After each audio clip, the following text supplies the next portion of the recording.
Maplewood was a quiet town, the kind where children rode their bikes freely.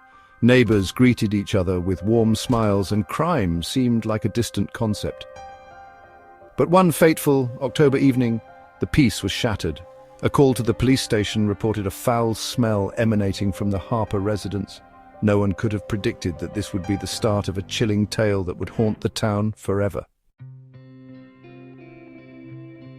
The Harper house was modest, unassuming, but filled with character. It belonged to Allison Harper, a 28-year-old artist known for her talent and introverted demeanor. Since the death of her parents, she had lived alone, pouring her emotions into her paintings. Allison was a beloved figure, and her absence over the past week had gone largely unnoticed until now. When Officer John Matthews arrived at the Harper house, he noticed the silence first. The air around the property felt unnaturally still, as if the house itself held its breath. As he stepped inside, an inexplicable chill washed over him. The living room told a disturbing story. Allison lay face down on the floor, surrounded by shards of a shattered vase. Her body showed no signs of struggle, no wounds, and no indication of foul play. It was as if life had simply left her. Yet, something about the scene felt off to Matthews. The coroner's report deepened the mystery. There were no signs of trauma, no drugs or toxins in her system. Cause of death, undetermined. But the whispers around town had already begun. Some speculated she had taken her own life. Others murmured about her reclusive nature, suggesting something darker. As the investigation unfolded, strange occurrences began to plague those who entered the Harper house.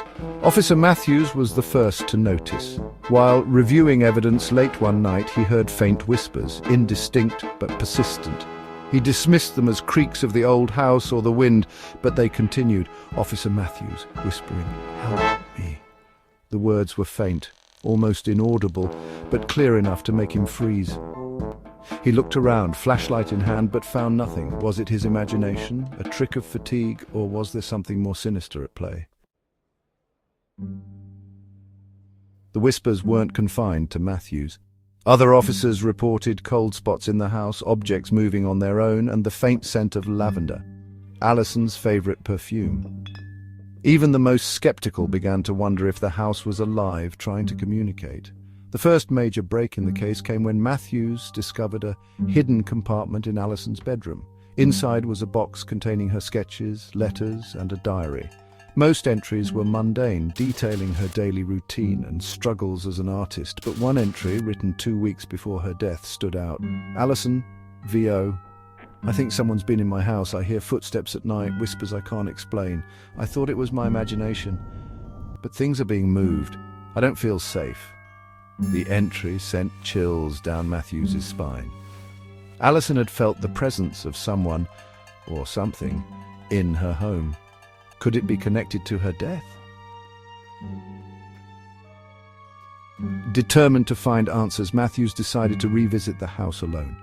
It was a decision he would later regret. As he walked through the dimly lit rooms, the whispers grew louder, more insistent. Officer Matthews, whispering, "Help me. The garden." The words were unmistakable this time, sending shivers through him. Why the garden? What was buried there? Calling a team to assist, Matthews began excavating the backyard. Hours passed without results, and the skeptics among the team grew restless. But just as hope began to wane, Matthews's shovel struck something solid, a rusted metal box buried deep beneath the soil. Inside was a silver necklace, engraved with the initials A.H. Allison's family confirmed it was hers, a piece she never removed. But what truly shocked the team was the blood-stained fabric alongside the necklace. Forensic analysis revealed the blood didn't belong to Allison, but to Ethan Randall, a handyman with a criminal past who had worked on her house months earlier. Randall had a history of burglary and breaking into homes, but had never been accused of violence until now. When confronted, Ethan denied any involvement. His alibi was weak, but he maintained his innocence.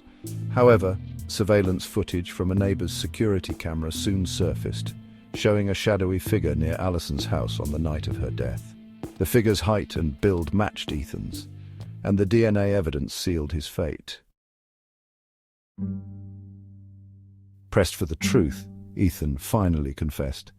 He admitted to breaking into Allison's house that night, believing it was empty. When Allison confronted him, he panicked. In the scuffle, she fell and hit her head on the coffee table. Realizing she wasn't breathing, Ethan fled, taking her necklace and burying it in the garden to avoid being linked to the crime. The confession brought closure to the case, but it didn't explain the supernatural occurrences. Matthews couldn't shake the feeling that Allison had guided him, that her whispers had led him to the truth. But the story didn't end there. Even after Ethan's arrest, the Harper house remained a source of fear and intrigue. Neighbors reported seeing lights flicker in the windows and hearing faint whispers on quiet nights. Some claimed to see a shadowy figure moving through the garden, as if Allison's spirit lingered, ensuring her story was never forgotten. For Matthews, the case was life-changing. A staunch skeptic, he now found himself questioning everything he thought he knew. Matthews, I don't know if I believe in ghosts, but something or someone was guiding us. Without it, we might never have found her killer. The Harper case became a legend in Maplewood, a chilling reminder that the dead might not rest until justice is served. It challenges the boundaries of logic and forces us to confront the possibility that the veil between the living and the dead is thinner than we imagine. To this day, the Harper house stands abandoned, its windows boarded up, its garden overgrown. But those who pass by swear they can feel something, a presence, a whisper, a plea. Perhaps Allison Harper's story isn't over. Perhaps she still lingers, watching, waiting, ensuring her truth is never buried again.